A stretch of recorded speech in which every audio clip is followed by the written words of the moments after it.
Doctor عثمان مجھے وہ لے کر گئے تھے، ان کا یہ موقف تھا جو مجھے لے کر گئے کہ یہ بندہ کہتا ہے کہ میں لشکر جھنگوی کا ہوں اور سپاہی صحابہ کا ہوں، اور مجھ سے انہوں نے فون پر بات کروائی.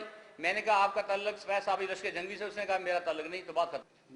میری جماعتی زندگی 24 سال ہے، جس میں سے 18 سال جیل میں رہا. افغانستان کے حوالے سے میں طالبان کے حمایتی ہوں اور میں یہ کہتا ہوں کہ وہاں سے امریکہ کو جانا چاہیے. میں نے تو کہا ہے کہ گولیاں چلانے والا غلط ہے، گولیوں سے کوئی بھی فیصلہ نہیں ہوگا.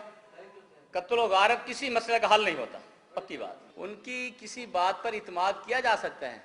سب سے پہلا سوال تو یہ ہوتا ہے کہ ایک دن کچھ بیان ہوتا ہے، کبھی کہتے ہیں وہ لشکر جھنگوی شامل ہے، کبھی کہتے ہیں سپاہی صحابہ شامل ہیں، اور تیسرے دن کہتے ہیں اس میں غیر ملکی لوگ شامل ہیں، اور کہتا ہے کہ میں ان کے ملک میں جا کر ثبوت دینے کے لیے تیار ہوں.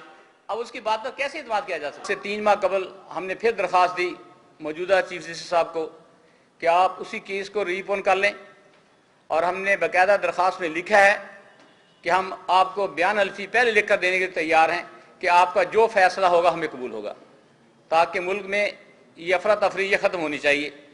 اس کے ساتھ ساتھ ہم نے دوسرے فریق کو یہ بھی کہا ہے کہ اگر ساجد علی نقوی جو اہل تشیع کا صدر ہے، اگر وہ گارنٹی دے دے اس بات کی کہ پاکستان میں کوئی ذاکر کوئی شیعہ اصحاب رسول امہات المومنین اہل بیت کو وہ گالی نہیں دے گا، تو ہماری طرف سے بھی کوئی ایسا اقدام نہیں ہوگا جس سے اشتعال پیدا. ہم کہتے ہیں کہ جب ایک بندہ چوک اور چوراہے میں آ کر یا کسی سپیکر لگا کر یا میسج کی صورت میں یا کتاب کی صورت میں امہات المومنین خصوصاً سیدہ کائنات حضرت عائشہ رضی اللہ تعالی عنہ کے خلاف ایسے الفاظ استعمال کرے گا کہ جس سے مسلمانوں کے دل آزاری ہو، تو لا محالہ اس سے اشتعال پیدا ہوتا ہے. وہ تو اس کے بعد کافی عرصہ میں جیل میں رہا ہوں. اس کے جو واقعہ ہوا تھا اس کے بعد میں جیل میں گیا رہا ہوں. اس کے بعد دوبارہ میں 2.5 ماہ باہر رہا. 2.5 ماہ کے بعد پھر دوبارہ گورنمنٹ نے گرفتار کر لیا اور 4 ماہ نظر بند رہا. 4 ماہ کے بعد ہائی کورٹ نے میری نظر بندی کو ختم کیا اور رہا ہوا.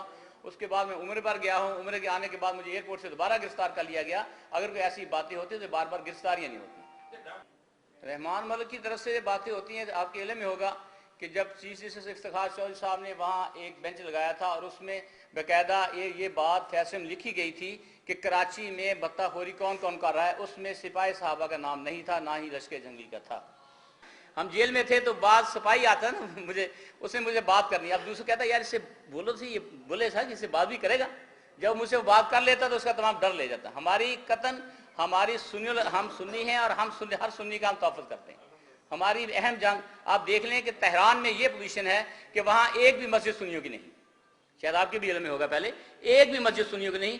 ایران کی یہ پوزیشن ہے کہ وہاں ابو بکر عمر عثمان عائشہ اور حفصہ ان 5 ناموں والے بچے بچیوں کو داخلہ نہیں ملتا یونیورسٹی میں.